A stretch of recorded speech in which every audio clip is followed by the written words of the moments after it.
سلامونه او وخت مو بخیر. په بغلان، نیمروز، سمنګان، تخار، بدخشان، هرات او غور ولایتونو کې د جمعې ورځې په وروستیو مرګونو سیلابونو کې چې تر دې دمه پکې 315 مړه او 218 ژوبل شوي، دغه سیلابونو ته د غبرګونونو په دوام سره د افغانستان لپاره د امریکا شاهزادافیری او د افغانستان لپاره د امریکا ځانګړي استازي ویلي په افغانستان کې په وروستیو سیلابونو خواشیني دي. د افغانستان لپاره د امریکا سفارت شارسمبال کرن ډیکر په بغلان کې د وروستیو سیلابونو له امله د اوښتې مرګ ژوبلې په اړه خواشیني ښودلې ده. ډیکر ویلي له خپلو همکارو بنسټونو سره یو ځای به اغیزمنو ته بیړنۍ مرستې، خواړه او طبي توکي ورسوي.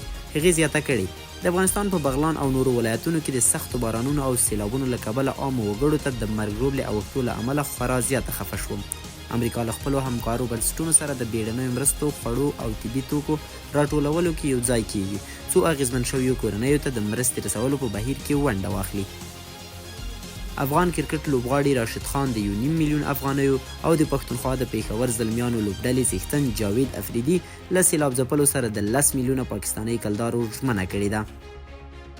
بلخوا د افغانستان لپاره د امریکا ځانګړي استازي توماس ویس د هیواد په یو شمېر ولایتونو کې د سختو سیلابونو له امله پر ویجاړۍ او مرګ ژوبلې خواشیني څرګنده کړې او ویلي دي همکارې ډلې اړمنو کسانو ته د خوړو او څښاک پاکو اوبو ترڅنګ ګڼې نورې بیړنۍ مرستې هم برابروي.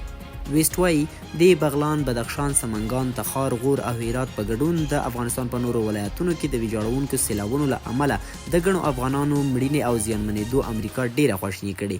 زموږ همکاران سختو اړمنو ټولنو ته د خوراک، اوبو او نورو اړینو توکو په ګډون بیړنۍ مرستې برابروي. موږ د هغو کورنیو په فکر کې یو چې عزیزان یې له لاسه ورکړي دي. له دې سره حکومتي چارواکي وایي د بغلان وروستیو مرګونو سیلابونو خلکو ته زیات مالي او ځاني زیانونه اړولي او زیاتوي د افغانستان اسلامي امارت هم سیمې ته بشري مرستې رسولي څو زیانمن شوي ترې برخمن شي. د افغانستان اسلامي امارت ویان ذبیح الله مجاهد وایي په تیرو پیښو کې هم افغانانو ډیر ښه همغږي او یووالی ثابت کړی او د خپلې وسې مطابق یې هم له زلزله ځپلو سره هم کډوالو سره په یو ډیر ښه شکل راسره ټول شوي او مرسته یې کړې چې ډیره مؤثره تمامه شوې. په دغه سیلابونو کې هم غواړو چې هیوادوال له ټولو کړېدلو ولسونو او هیوادوالو سره خپلې مرستې ونه سپموي، څه چې په توان کې وي څومره امکانات چې لري له اسلامي امارت سره په همغږۍ خپلې مرستې ورسوي او د خپلو هیوادوالو خدمت وکړي. دا یو لوی خبر او مسؤلیت دی. دا مسؤلیت هم نظام، ولس او ټولو افغانانو ته راجع کیږي.